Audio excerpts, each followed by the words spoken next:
Gentlemen, my name is Kishore Bagri and I am a volunteer with Indian Association of Investment Professionals in the capacity of director at IIP, as we call it. On behalf of IIP, it's my deep privilege and honor to welcome you all for the annual IIP Forecast event 2015-16. I take this opportunity to acknowledge our two event partners and sponsors for today's event, the BSE as well as ET Now.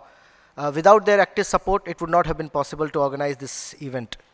And I am fully confident of the grand success of the event as well.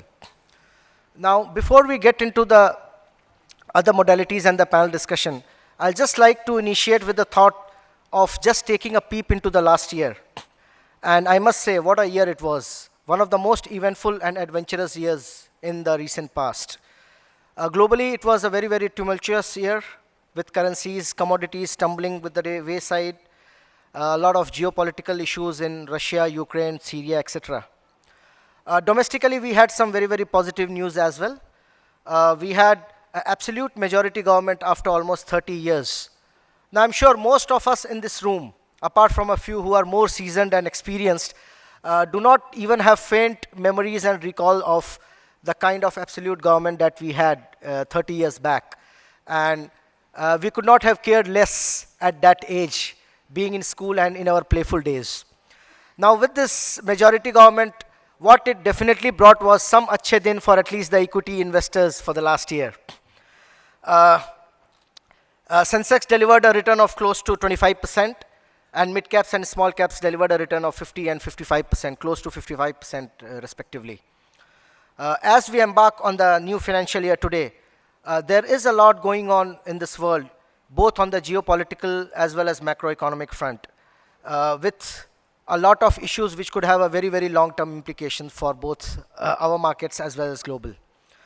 Though India today is a shining beacon in hope of, within the emerging market, out of the BRICS, the ubiquitous acronym which was coined sometime in the recent past to signify the large emerging economies. However, there are challenges as well, and not few and far, but challenges galore, both globally as well as domestically. The stark contrast in monetary policy between the two largest economic blocs, the US and the European region, and the continual tension in the geopolitics, the sustainability of the low crude prices could have very, very unforeseen implications that we are not able to fathom at this point of time. Though we have clearly come out of the policy paralysis that we were witnessing for the past 1.5 years prior to the last 1 year, and optimism is in the air. But it is also well reflected in already the run-up that the equity markets have had, with the ground level changes yet to be seen. Along with that, there are the global dark clouds that I just mentioned about the currency turmoil and the geopolitics that are not too far in the horizon. So to talk on all these issues and to provide more insights, we will have a detailed panel discussion in the latter part of the evening. Well, to start with the proceedings, I would like to call upon Amit Khurana for the vote of thanks. Oh, sorry, this was a prank April Fool call. Anyway, so I'll welcome Mr. Jayesh Gandhi, the president of IIP, to address the audience. Just a brief of Mr. Gandhi. He is the president of Indian Association of Investment Professionals, India CFA Society, and has been an active volunteer and board member for over 5 years. Professionally, he works as senior portfolio manager with Birla Sun Life Asset Management Company and has over more than 14 years of experience in the area of investment management and research covering Indian equities.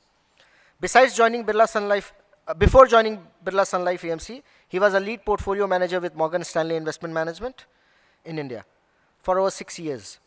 After receiving the Bachelor's of Commerce from University of Mumbai, Jayesh obtained the Chartered Accountant designation from ICAI India.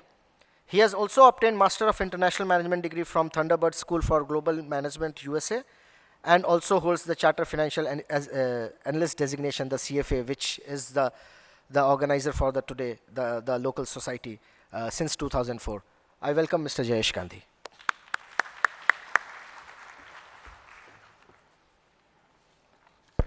Thank you, Kishore. Good evening, everyone. First of all, let me thank each and every one of you for not only being here for the event today, but also participating in the survey. This is the 7th year that IIP is conducting the survey, annual forecast survey, and the event which follows after that on 1st of April. And it's been our absolute pleasure and encouragement from all of you and the participation from all of you, which has really prompted us, pushed us to continue this tradition of CFA year after year. And this, like I mentioned, is the 7th year in the running that we are conducting this event. As I mentioned, an annual forecast event is a CFA tradition. We began this journey 7 years ago, and if some of you may remember, way back in 2009, post the financial crisis.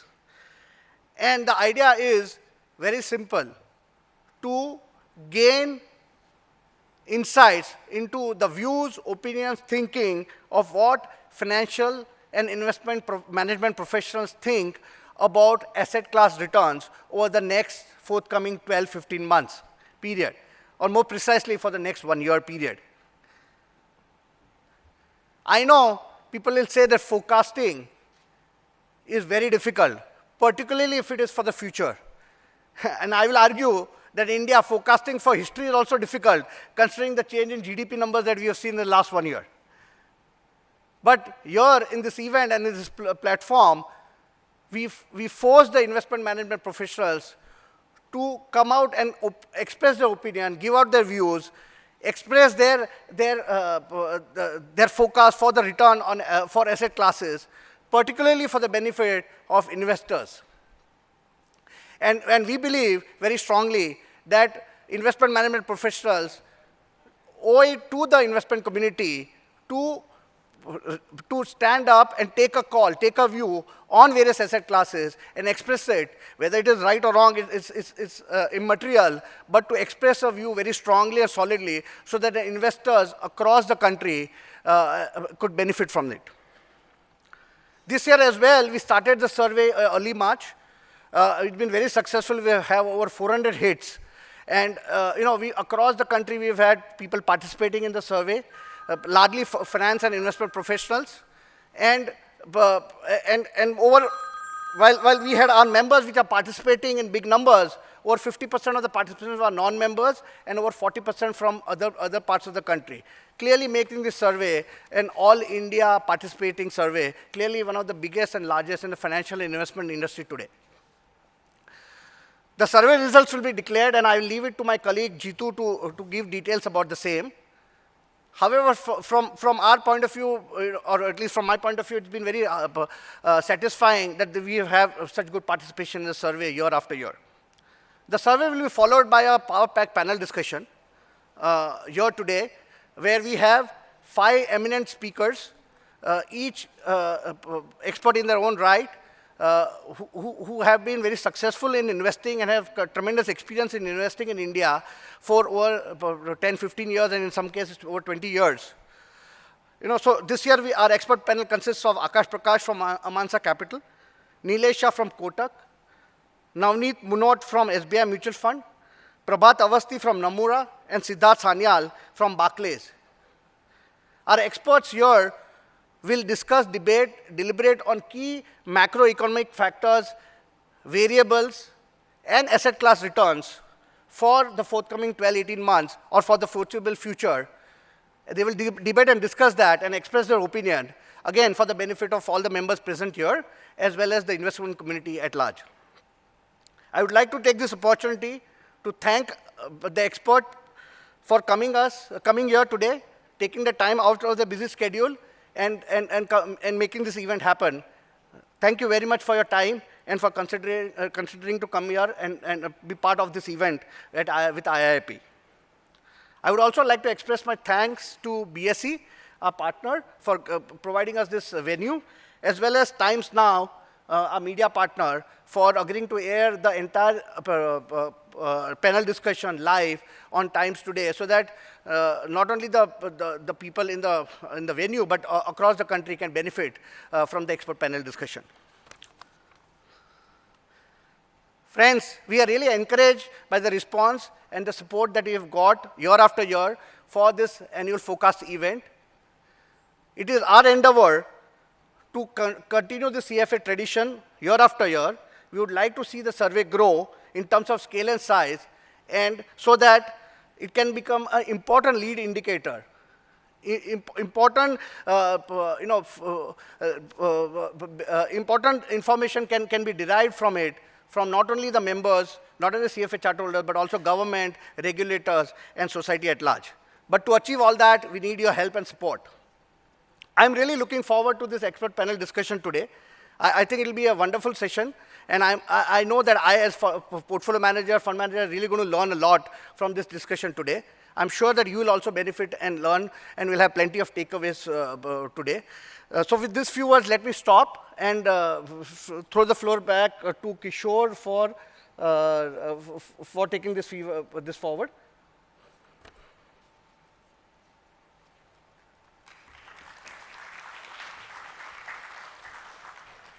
Well, thank you, Jayesh.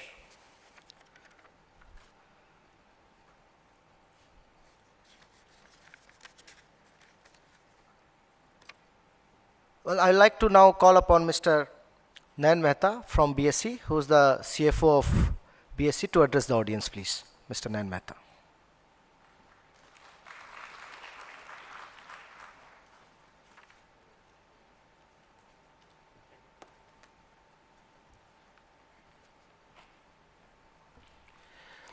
Good evening, everyone.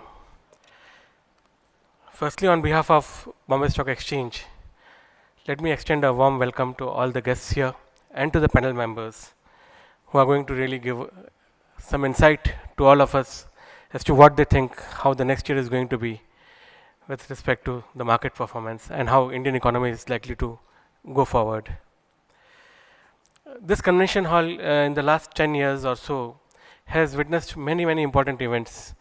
And when I see the expert panel members, who are going to discuss the, forecast, I really feel privileged, as a BSE employee, to have this August gathering.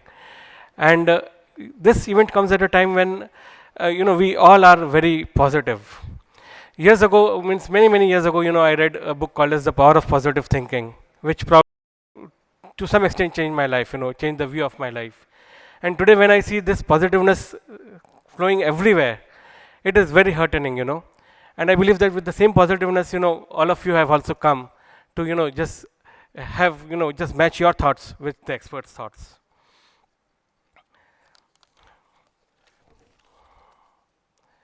So today when we discuss, and the topic of the day is what's next for Modified economy, the kind of trust which the investor community and especially FIIs have shown in the Indian economy is exemplary.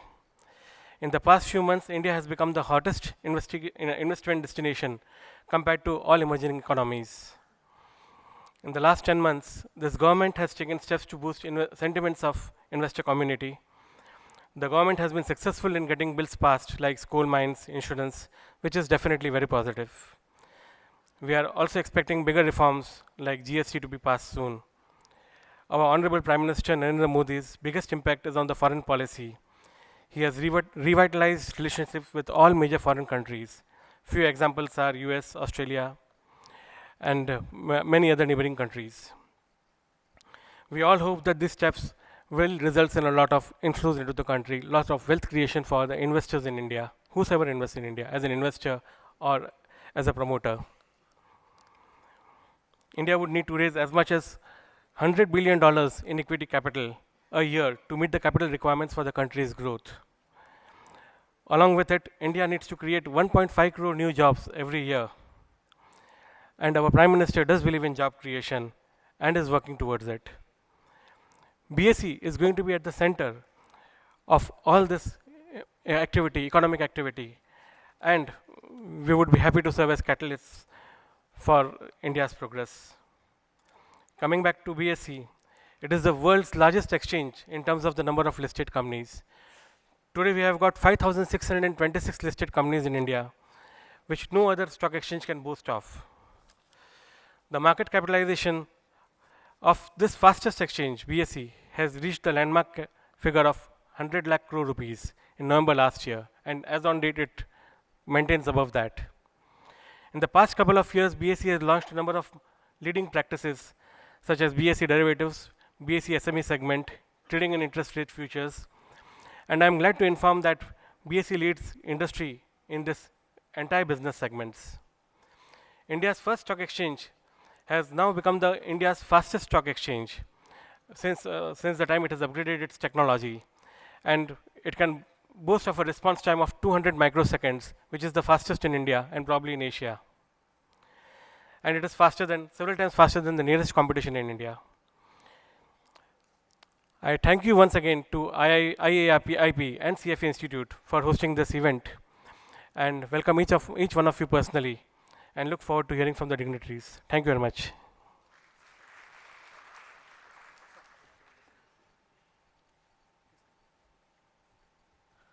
I'll request Mr. Vidhu Shekhar, who is the head of CFA India office, to please hand over a token of appreciation to Mr. Mehta.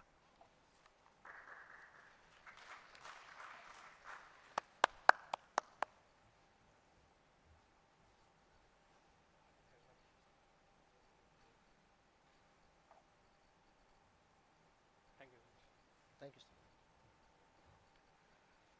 Thank you, Mr. Mehta. Now, the run-up to this event, we had rolled out an annual forecast survey, which has a questionnaire ranging from forecast of the various asset class levels, performance, the challenges that the participants see in terms of achieving those levels, the economic indicators, etc., etc. So I'll like to call upon Jitendra Marchino to share the results of this year's survey. Jitendra is a very active participant of IAIP for the last 6-7 years now, and he chairs the Programming and Continuous Education Committee. Jitendra.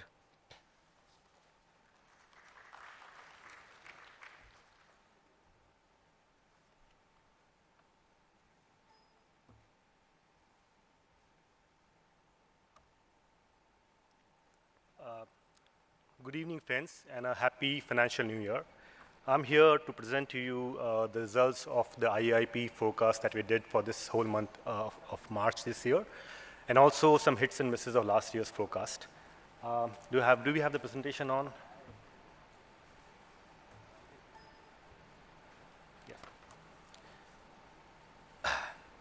Yeah. This survey was designed by IAIP and launched in early March this year. We gave it a month limited to investment professionals and finance professionals who have investment and finance research in India. So it's basically a financial industry survey. And we give them a platform to express their views on the key macroeconomic factors that might affect the country going forward. This annual forecast, as Jayesh said, is an annual tradition of the CFA Institute. We do it across a few countries. And we started the survey about 7 years ago, and we've seen the survey increase in length and breadth, and also in terms of its depth, in terms of how good a forecast we get from our survey per se. In this big year for the markets, it was a very big year, the markets ran a lot. We had about 414 participants. We had about a third participants from outside of Mumbai, so making it a pan-India survey. And we also had about 6% overseas investors who put their views for this survey. Participants from all walks of life, so brokers, mutual fund managers, insurance industry people, private wealth managers, and academia, they all have been participating in these surveys for a while now, and they are the ones who express their view in this. The participation in terms of number, and also in terms of the wide coverage of different sectors of the finance industry, makes this one of the largest and the most comprehensive independent surveys in India. It's surely a very independent survey. It's not sponsored, or does not push an idea to anybody. Now I will move ahead to a few key highlights of the survey that we did this year and what people are saying. On the question of the most preferred asset class for the coming year, the asset class which will give the best returns, when you ask the question, a whopping 67%, which is almost two-thirds, said that it will be equities, which will be the best asset class for the coming year, followed by government bonds, a distant second at 9%. So you can surely see that there's a lot of bullishness in the market right now. People think that equities will still go ahead and give better returns. In the last year, when we did the survey, we had about 71% people saying equities will do better. And luckily, we saw the Sensex returning about 25% for the year. So hopefully, this prediction for this year will also be right, and we'll also have good returns from the market. Interestingly, last year, we had people predicting that the mid-cap sector will do much better. But what we saw was the small caps actually did slightly better. So mid-caps returned about 50%, the small caps returned 54%. So there was a slight difference in opinion there. On the state of economy, the survey says that people expect the GDP to grow between 7 to 7.5%, which is about 38% of people expecting this level to be there. So obviously, people expect good growth in the coming year.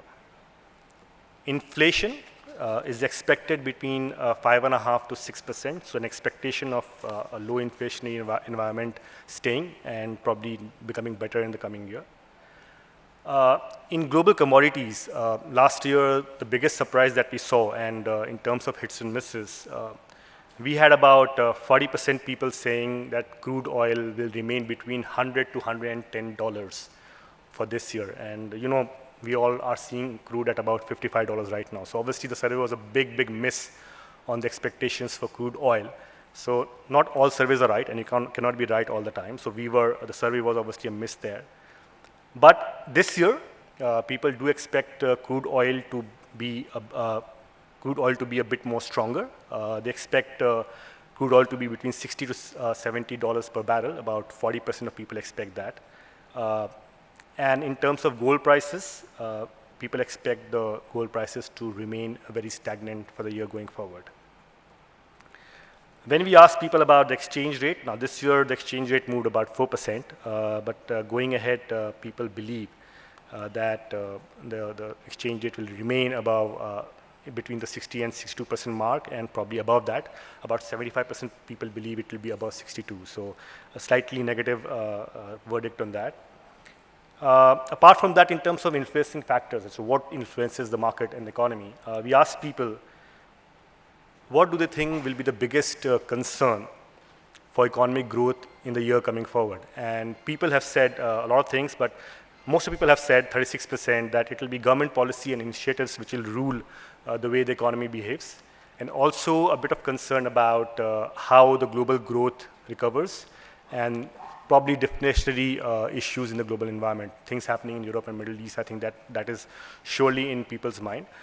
Domestic politics and corruption is there, but not as much, and this thing is always there every year. So people always believe that this is a major factor for India growth story going forward.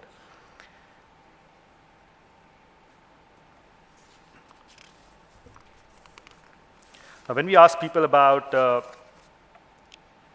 what are the most important drivers for the market coming year, now it's very obvious it's going to be economic reforms, how the government is able to take it forward, how deep that is, and how easy it's for the government to get legislations in place and get people to work on those reforms. So that's a whopping 50% which will be driving the market per se.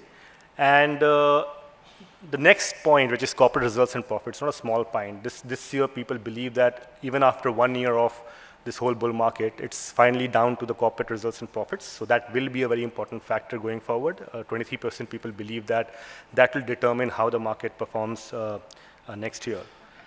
Now, we have seen that people think equities will be the best performing asset class for the coming year. We'll make a lot of money in markets, but how much money will we make? Now, we ask people, what is their target for the Sensex closing on 31st of March 2016? And very interestingly, we had last year, we had about 43% people saying that we will have Sensex about 24,000 levels closing yesterday. And we did see that. This year, about 47% believe that Sensex will close between 32,000 and 36,000.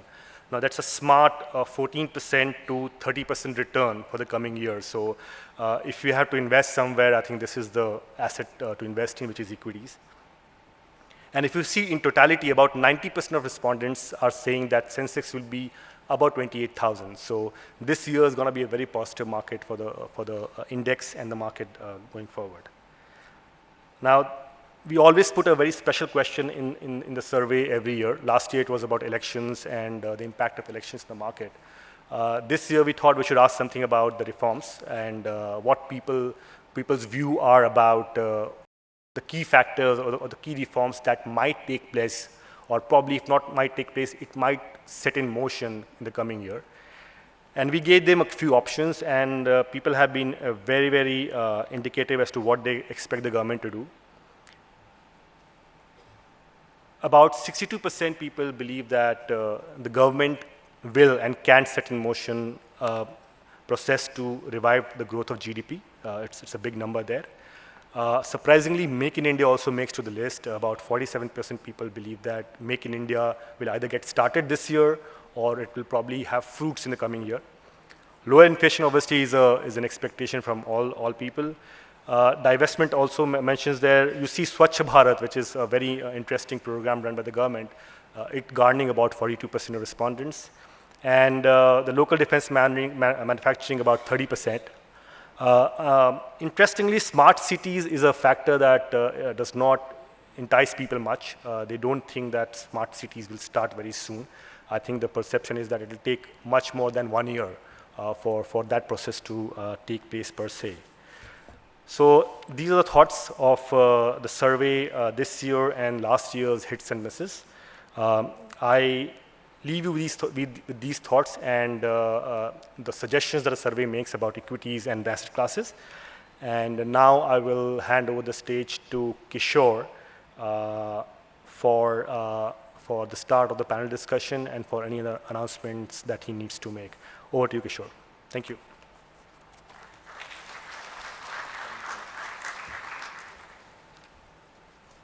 Thank you, Jitendra. It seems the survey does not have too much of a different outcome as far as the preferred asset class for this coming financial is concerned as compared to the last year. And hopefully with the majority or the outcome of the survey last year, if I remember right what Jitu just mentioned, about 70% of the people said the equities would be the best performing asset class, and that has turned out to be true. This year again we have, I think the majority of the people saying equities as an asset class will be the best asset class.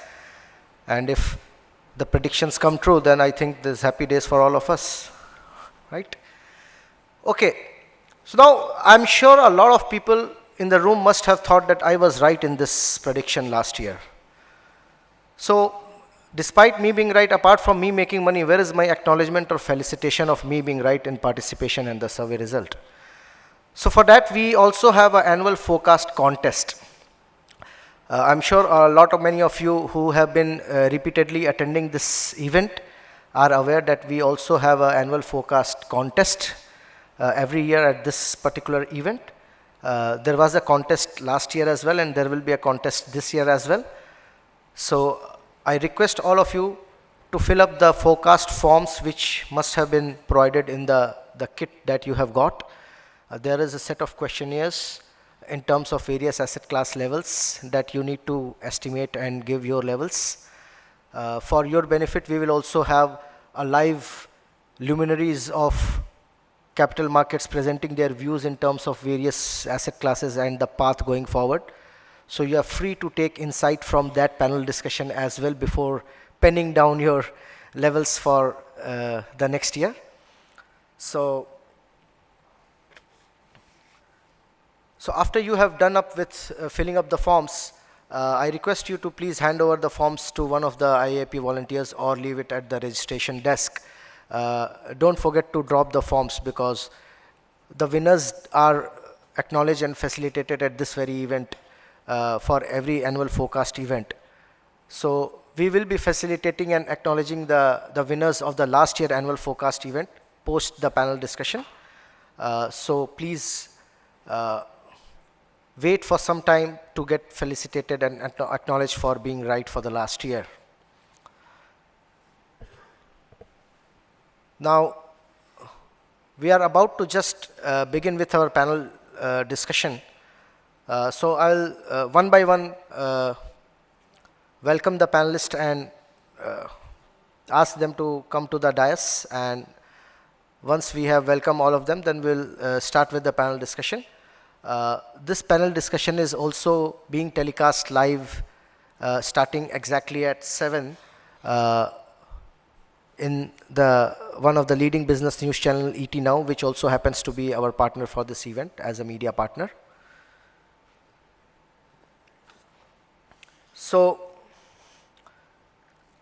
once again, I express my deepest gratitude to our esteemed panel of speakers and our moderator for the event, who have taken time out of their very, very busy schedules to grace this occasion and have agreed to participate in the event. So can I request Sonia to please escort Mr. Akash and Mr. Akash Prakash on the dais, please?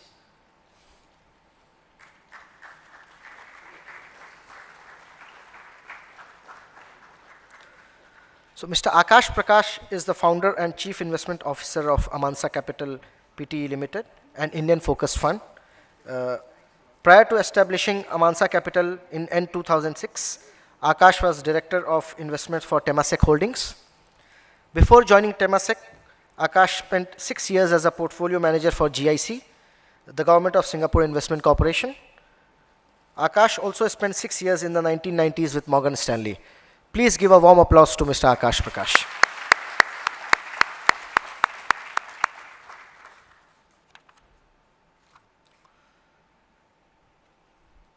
Can I request Anil to please escort Mr. Prabhat Awasthi? Okay, he's on his way. So meanwhile, we'll move on to the next panelist. So Jitendra, where are you? Yeah, so Jitendra, can I please request you to welcome Mr. and escort Mr. Nilesh Shah?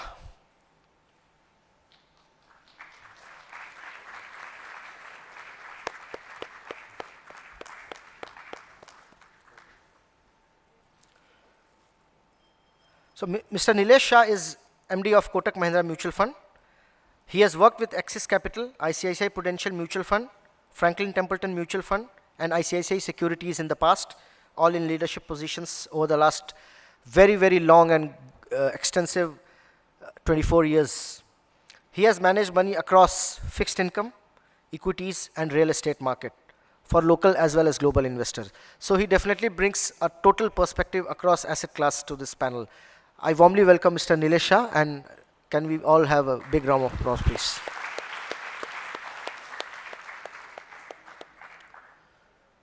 Can I request Archit to please welcome and escort Mr. Siddharth Sanyal?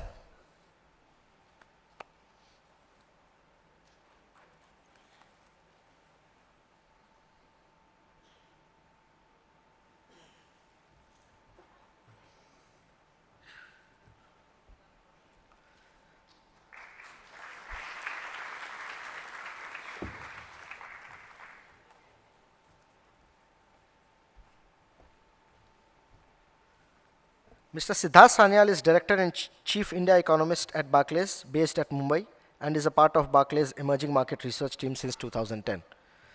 Mr. Sanyal has actively tracked developments in Indian economy over the past 15 years. He started his professional career with the economic policy and research development with the Reserve Bank of India in 1999, where he had worked for over 8 years. Prior to joining Barclays, he has also worked with Edelweiss Capital as the lead economist.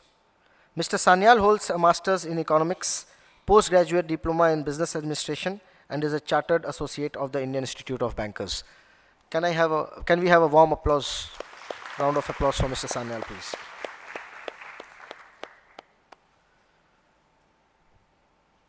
Now I'll request Kunal Sabnis to please welcome and escort Mr. Navneet Munot.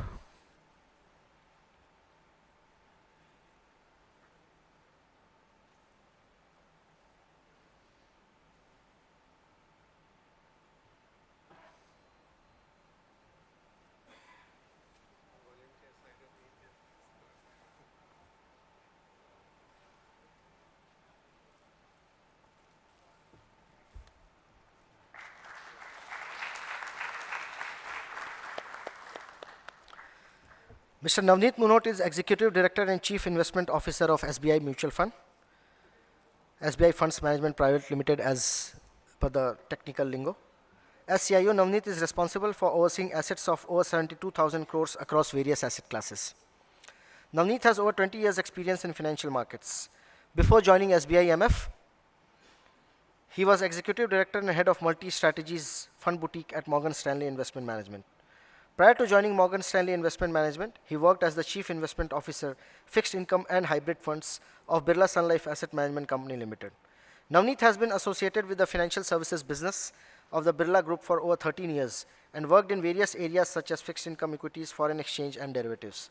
Navneet has done post-graduation in accountancy and business statistics and is also a rank holder chartered accountant. He is a chartered holder of Chartered Financial Analysts Institute and Chartered Alternative Analyst Institute as well. He has also done FRM and is a member of Global CFA Institute and is also a very, very active volunteer at IAIP as a director of the advocacy efforts at the CFA Institute's India Society, the IAIP.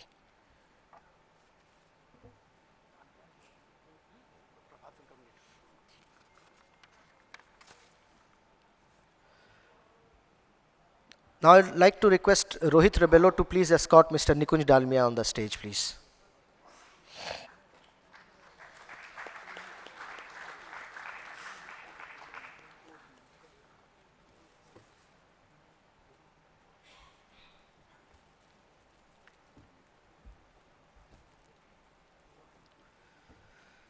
Mr. Nikunj Dalmia is the face of ET Now's markets coverage and is India's most seasoned business news anchor, who has witnessed the journey of Sensex from 2800 to 28,000 today. He anchors important flagship shows at ET Now. Nikunj also hosts the all ET Now's interview-based shows that focus on financial market participants, the weekly show Market Makers, as well as special series such as Crystal Gazing, Double Bill, Back to School, and Markets Mantra. He also hosts on-ground events for ET Now, including panel discussions, awards, investor camps, and wealth workshops.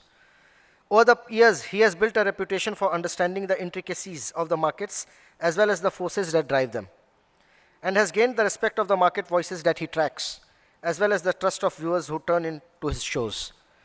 And in his free time and as a honorable gesture, he also kind of extends his services to events like this. So can we have a warm round of applause for Mr. Nikunj?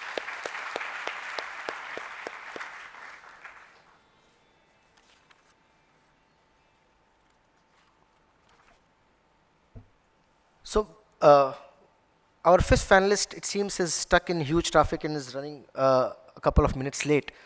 So I'll like to hand over the panel to Nikunj to start the process. Our panelists can come and join a bit later. Thank you so much, and